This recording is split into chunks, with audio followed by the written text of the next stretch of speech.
నమస్తే K24 news. Nalgonda జిల్లాలో భారీ స్థాయి మోసం బయటపడింది. దాదాపుగా 50 కోట్ల రూపాయల మోసానికి పాల్పడిన రమవత్ బాలాజీ నాయక్ అనే వ్యక్తిని పోలీసులు అదుపులోకి తీసుకున్నారు. అధిక వడ్డీ ఆశ చూపి దాదాపుగా 106 మందిని, ముఖ్యంగా తన కులస్తులైన ఎస్టీ వర్గాలకు చెందిన బీద మరియు మధ్యతరగతి కుటుంబాలను ఏజెంట్ల సహాయంతో మోసం చేసినట్లు పోలీసులు వెల్లడించారు. నల్లగొండ జిల్లా ఎస్పీ శరత్ చంద్ర పవార్ విలేకరుల సమావేశంలో మాట్లాడుతూ, బాలాజీ నాయక్ మోసపూరితంగా సొమ్ములు సేకరించి జలసాలకు అలవాటు పడి జలసాయ రాయుడిగా మారిపోయాడని, ఆ డబ్బుతో విలాసవంతమైన జీవితం గడిపాడని తెలిపారు. అతని విలువైన కార్లు, ఇల్లు, ప్లాట్లతో సహా అన్ని ఆస్తులను దత్తత చేయడం జరిగిందని, ప్రస్తుతం అతనిని అరెస్టు చేసి రిమాండ్కు తరలించామని ఎస్పీ వెల్లడించారు.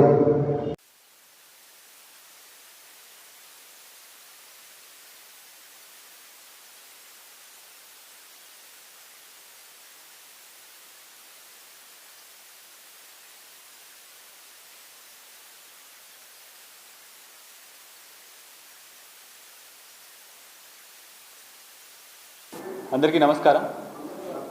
గత కొద్ది నెలలుగా, గత కొన్ని సంవత్సరాల నుంచి కూడా జనాల దగ్గర నుంచి వాళ్ళని మోసం చేసి అధిక వడ్డీ ఇస్తా అని చెప్పేసి వాళ్ళ దగ్గర నుంచి డబ్బులు బాగా కలెక్ట్ చేసిన రమవత్ బాలాజీ, ఇతని ఏజ్ 26 years. ఇతను పల్గుతండ గుడిపల్లి మండలికి చెందినవాడు.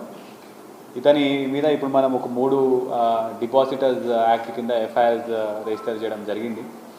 ఇతను 2021లో ఇతను డిగ్రీ ఫెయిల్ అయిన తర్వాత ఐస్ క్రీమ్ షాప్ పెట్టుకొని లోకల్గా కొంత డబ్బులు, ఒక 10-15 లక్షల వరకు 1 రూపీ 2 రూపీస్ ఇంట్రెస్ట్ మీద తీసుకున్న తర్వాత ఆ ఇంట్రెస్ట్ కూడా ప్రిన్సిపల్ అమౌంట్ అంతా కూడా కట్టలేనిపోయిన సమయంలో అధిక ఇంట్రెస్ట్ మీద ఇస్తే నేను ఇంకా మళ్ళీ మీకు ఇంట్రెస్ట్ కడతాను, మీ డబ్బులు మీకు రిటర్న్ ఇస్తా అని చెప్పేసి గత 4 సంవత్సరాల నుంచి అధిక ఇంట్రెస్ట్ ప్రామిస్ చేసుకుంటూ సుమారు 10 నుంచి 20%, అంటే ఒక సంవత్సరానికి 10% అంటే 120% ఇంట్రెస్ట్, ఆర్ 20% అంటే 240% ఇంట్రెస్ట్.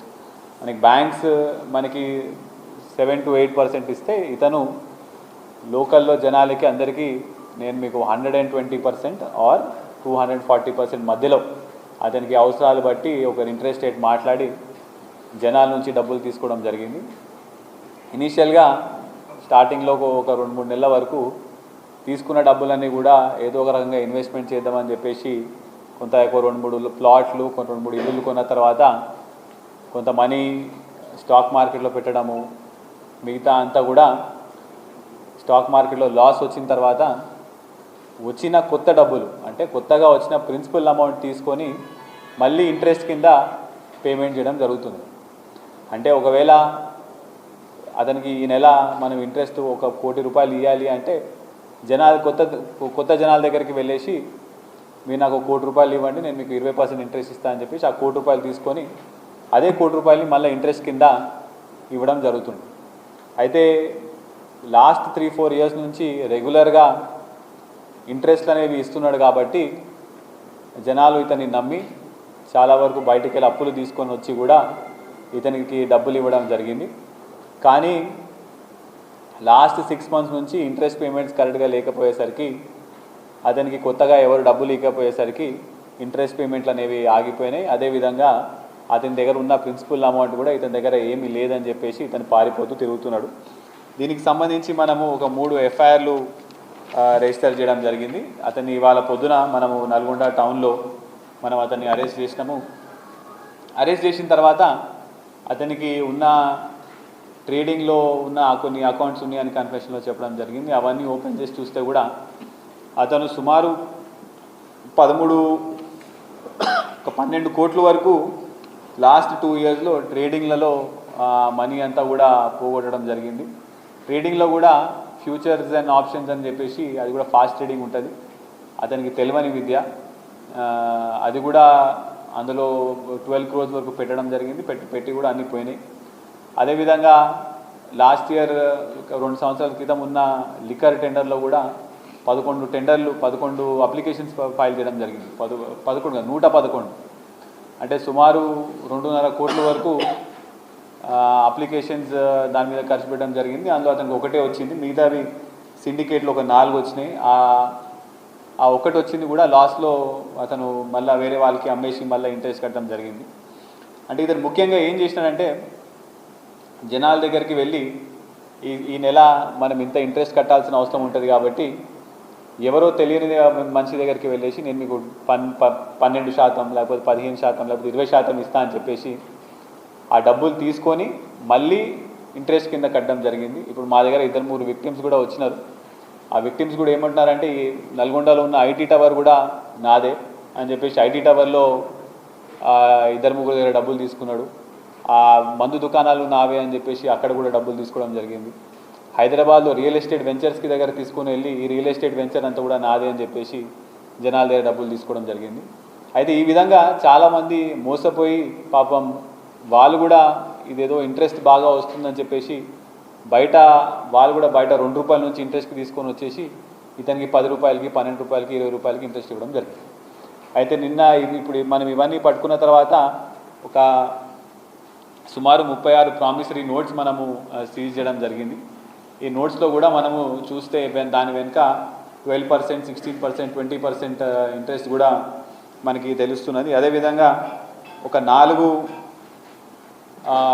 ఎస్యూవీ కార్స్ కూడా మనము ఐడెంటిఫై చేసినాము. అందులో ఒక 2 మనం ఇప్పుడు సీజ్ చేయడం జరిగింది. మిగతాది కూడా మనం తొందరగా సీజ్ చేస్తాము. అతని దగ్గర ఫోన్లో కూడా కొన్ని డాక్యుమెంట్స్ అతను చూపించడం జరిగింది. అందులో ఎక్సెల్ షీట్ అంటే ఎవరికి ఎంత ఇచ్చినా అని చెప్పి ఒక ఎక్సెల్ షీట్ లాగా మెయింటైన్ చేసుకున్నాడు. ఆ ఎక్సెల్ షీట్లో కూడా సుమారు 106 మంది అంటే అతని దగ్గర ఉన్న రికార్డ్ ఇది. వాస్తవానికి ఇంకా ఎంతమంది ఉన్నారో జనాలు మాకు ముందుకు వచ్చి చెప్తే కానీ తెలియని పరిస్థితి. సో ఈ 106 మంది దగ్గరికి వెళ్ళి సుమారు 46 కోట్ల వరకు తీసుకున్నట్టు మనకి తెలుస్తున్నది. వీటితో కొంతవరకు ప్రాపర్టీ కూడా పర్చేజ్ చేసినాడు అని చెప్పేసి కన్ఫెషన్ చేయడం జరిగింది. అవన్నీ కూడా మనము వెరిఫై చేస్తాము. అందులో ఒక 4 ఇల్లులు, ఒక 2-3 అగ్రికల్చర్ ల్యాండ్స్ కూడా అతను చెప్తున్నాడు. అయితే ఇదంతా కూడా మనము డిపాజిటర్స్ యాక్ట్ కింద మనం ఎఫ్ఐఆర్ రిజిస్టర్ చేసినాము. దీనికి సంబంధించి అడిషనల్ ఎస్పీ గారి ఆధ్వర్యంలో ఒక 3 మొత్తం ప్రత్యేక బృందాలు పెట్టేసి ఇన్వెస్టిగేషన్ అనేది మనం ముందుకు తీసుకోవడం వెళ్ళడం జరుగుతుంది. దీంట్లో ప్రాసెస్ ఏముంటుంది అంటే మన డిపాజిటర్స్ యాక్ట్లో వాళ్ళ ఆస్తులన్నీ కూడా వాళ్ళ పేరు మీద వాళ్ళ ఈ బిజినెస్ స్టార్ట్ చేసినప్పటి నుంచి వాళ్ళ పేరు మీద, వాళ్ళ చుట్టాల పేరు మీద, లేకపోతే వాళ్ళ బినామీ పేర్ల మీద కూడా అన్నీ కూడా మనం ఐడెంటిఫై చేసి ఇవన్నీ కూడా మనము సీజర్ చేసిన తర్వాత మనం కోర్టుకి through government we will submit to the court మళ్ళీ దీన్ని ఒక ఆర్బిటర్ని ఎవరినో ఒకరిని అపాయింట్ చేసి మళ్ళీ విక్టిమ్స్ అందరికీ కూడా డబ్బులు ఇచ్చే విధంగా ఇది ప్లాన్ వేయడం జరుగుతుంది.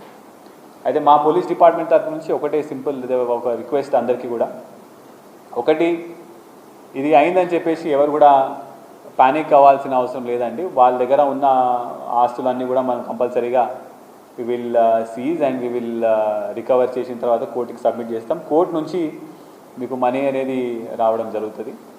రెండోది చాలామంది చాలా డిస్ట్రెస్ సిచ్యువేషన్లో కూడా అంటే తప్పనిసరి సిచ్యువేషన్లో బయటకు వెళ్ళి మార్కెట్లోకి వెళ్ళి తీసుకొని వచ్చి ఇతనికి ఇవ్వడం జరిగింది. సో ఇప్పుడు ఈ మనీ అనేది మళ్ళీ కోర్టు నుంచి రికవరీ చేయడానికి కొంత సమయం పడుతుంది కాబట్టి ఎవరు కూడా ఎటువంటి ఎక్స్ట్రీమ్ స్టెప్ తీసుకోవాల్సిన అవసరం లేదు. పోలీస్ డిపార్ట్మెంట్ తొందరగా ఈ ఇన్వెస్టిగేషన్ అనేది చేసి ఛార్జ్షీట్ వేసి ఈ మనీ అనేది చేపించడం జరుగుతుంది. ఎక్కడ కూడా మనీ నాకు రాలేదు కదా నిరాశపడి మరి ఎక్స్ట్రీమ్ స్టెప్స్ తీసుకోవద్దు. అదేవిధంగా గుడిపల్లి పోలీస్ స్టేషన్లో ఇంకో నెక్స్ట్ కమింగ్ 1 వీక్ వరకు కూడా మేము మా పోలీస్ డిపార్ట్మెంట్ అడిషనల్ ఎస్పీ గారి ఆధ్వర్యంలో అక్కడ క్యాంపు చేస్తాము. బాధితులు ఎవరున్నా కూడా కంపల్సరీగా మా పోలీస్ స్టేషన్కి వచ్చి మీ డీటెయిల్స్, ఆ లిస్ట్, మీ దగ్గర ఉన్న ప్రామిసరీ నోట్లు అన్నీ కూడా మాకు సబ్మిట్ చేస్తేనే మాకు మొత్తంగా అవగాహన వచ్చి ఎవరు ఎంత డబ్బులు ఇస్తున్నారు, ఇతను మొత్తం డబ్బులు ఎక్కడ పెట్టినాడు, ఏం చేసినాడు, ఇవన్నీ మాకు తెలిసే పరిస్థితి ఉంటుంది. సో ఆ రిక్వెస్ట్ ఫ్రమ్ పోలీస్ డిపార్ట్మెంట్, మీరు ఎవరైనా బాలాజీ నాయక్కి డబ్బులు ఇచ్చినారు వాళ్ళందరూ కూడా గుడిపల్లి పిఎస్కి వచ్చి మీ డీటెయిల్స్ అన్నీ ఇస్తే డీటెయిల్స్ అన్నీ సేకరించిన తర్వాత మేము దాన్ని ఇన్వెస్టిగేషన్లో తీసుకొని వెళ్ళడం జరుగుతుంది. అదేవిధంగా ఎవరికైనా సరే ఈ డబ్బులు తీసుకొని ఇక్కడ పలానా చోట పెట్టినాడు, లేకపోతే ఇతను బినామీ ఉన్నాడు, ఇట్లాంటి ఏమైనా ఇన్ఫర్మేషన్ కూడా మాకు తప్పకుండా చెప్పండి. అది కూడా మేము తీసుకొని దాన్ని కూడా మీ ఇన్వెస్టిగేషన్లో సీజర్ అయ్యే విధంగా కూడా మేము వర్కౌట్ చేస్తాము.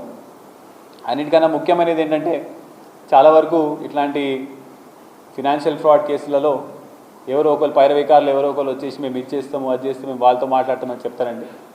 ఇందులో అలాంటి డిపాజిట్స్ యాక్ట్లో అట్లాంటివి ఏమి ఉండదు.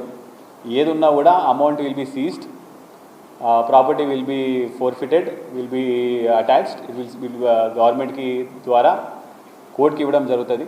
సో ఎవరు మధ్యవర్తులు వచ్చినా కూడా మేము ఇది ఇప్పిస్తాం అది ఇప్పిస్తామన్నా కూడా మీరు ఎవరిని నమ్మాల్సిన అవసరం లేదండి.